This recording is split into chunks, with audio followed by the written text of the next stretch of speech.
সালামু আলাইকুম, সবাই কেমন আছেন? আশা করি সবাই ভালো আছেন। আসলে সত্যি কথা বলতে কি, নোয়াখালী বিপিএলে দল পাইছে। অনেকজনে অনেক কথা কইছে, নোয়াখালী দল পায় কেমনে, নোয়াখালীতে দল দেয় কেমনে। হ্যাঁ, নোয়াখালী কি করবো, আসলে বাস্তব আমরা প্রথম 4 ম্যাচে 4 ম্যাচ টানা হারিয়েছি।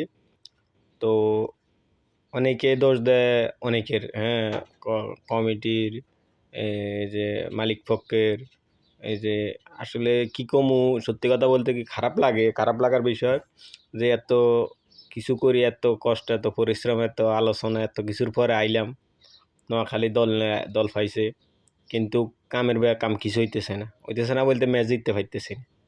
তো ম্যাচ জিতার কারণ একমাত্র হয়েছে যে যা বোঝা যায়, মানে নোয়াখালীতে অলরাউন্ডারের অভাব। অলরাউন্ডারের অভাব এখানে, যে ধরেন না, একটা পেসার অলরাউন্ডার নাই, একটা স্পিনার অলরাউন্ডার, যে অনেকে তোমার আনছে নবীরে 10 বল খেলি 1 রান করছে, তারপরে সম্মুর আউট হয় না, আম্পায়ার আউট দিয়ে দিছে। তো এরকম ভুল ডিসিশন হয় আম্পায়ারে এইসবে, লিগে যদি এইভাবে ভুল করে, হ্যাঁ, রিপ্লে নেওয়ার পরে এসব ভুল করে, তাহলে কেমনি হয়? তো যাই হোক, ভুল ত্রুটি সংশোধন করি, কিচ্ছু করার নাই, সংশোধন করি সব কিছু হইব। তবে আম্পায়াররা কয়েক জায়গা কয়েক কিছুতে, মানে নোয়াখালীর আরও আগের ম্যাচগুলোতে এরকম ভুল ত্রুটি করছে, যেই কারণে আজ নোয়াখালীর এই অবস্থা। তো এইটা কইতাম না যে এত লগইট হয়েছে, অত লগইট হয়েছে, যত কিছু হোক, দিন শেষে আমরা সবাই বাঙালি, সবাই কিন্তু আমরা আগেও বলছি, আমি হারলো নোয়াখালী, জিতলো নোয়াখালী, বুঝছেন, এইটাই। আর আমরা নোয়াখালী দলে পাইছি, এইটাতে আমি অনেক খুশি মনে করি। যে হয়তো যেইভাবে আমরা আলোচনা করি আইসি, হ্যাঁ, নোয়াখালী বিপিএলে চমক দেখামো কিছু, ওই রকম কিছু পাইতেছি না। তার 6টা ম্যাচ আছে, ইনশাল্লাহ ভালো কিছু হবে। গত 24-25 বিপিএলে ইয়া করছে, রংপুর টানা 5 ম্যাচ জিতি, 5 ম্যাচ না 6 ম্যাচ জিতি সুপার ফোরে চলে গেছে।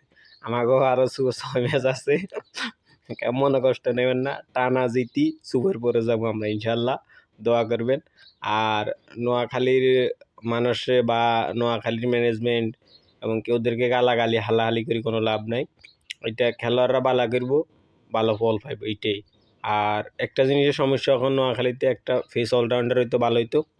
আর সুজনের কথা কি কমু, সে অবশ্যই চায় যে ভালো কিছু করার জন্য, কারণ তারও কেরিয়ার, তারও তো একটা কেরিয়ার আছে, আগামী বিপিএলে কেউ নেয় কিনা সন্দেহ এরকম। তো সেও আশা করে চেষ্টা করে, তবে তাদের একটা ভুল দেখতেছে, নোয়াখালী রান করতে পারতেছে না, এখানে ব্যাটসম্যান বসাই দিই, তারা কারেল কি বুঝি না কিছু। তো মনে কষ্ট নেবেন না, অবশেষে সবাই নোয়াখালীবাসীদেরকে বলতেছি, আমরা এটাতেই খুশি থাকবো, আমরা বিপিএলে দল পাইছি, আর ভালো কিছু করতে পারলে আরও ভালো খুশি থাকতাম। সমস্যা নেই, হবে ভালো, সামনে 6 ম্যাচ আছে, ইনশাল্লাহ ভালো কিছু করে ভালো হবে। আর আম্পায়ারের দ্বারা ভুল ত্রুটির কারণে আমরা গতকালকে সিলেটবাসীর সাথে 61 রানে উইকেট গেছে আমাকেও, কারণ সম্মুর ওই আউটটা হয় নাই। তারপরে আবার প্রথমে ওই এলবি একটা দিয়ে দিছে সোহানের, যদি ওই এলবিটাতে আর রিভিউ না হয় তাহলে সে আউট হয়।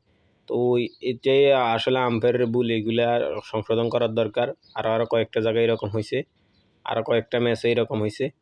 তো শুধু যে নোয়াখালীর হয় তা না, সব খেলাতে সব দলেরই সবার সাথে হয়। তবে নোয়াখালী এমনি নর্মাল, আপনারা আরও ফাইজলামি শুরু করছেন, এসবগুলো থেকে সতর্ক থাকেন। আর সবাই নোয়াখালী পাশে থাকবেন, সাপোর্ট করবেন। আশা করি সামনের 6 ম্যাচগুলো ভালো হবে ইনশাল্লাহ। আল্লাহ হাফেজ, সালামু আলাইকুম।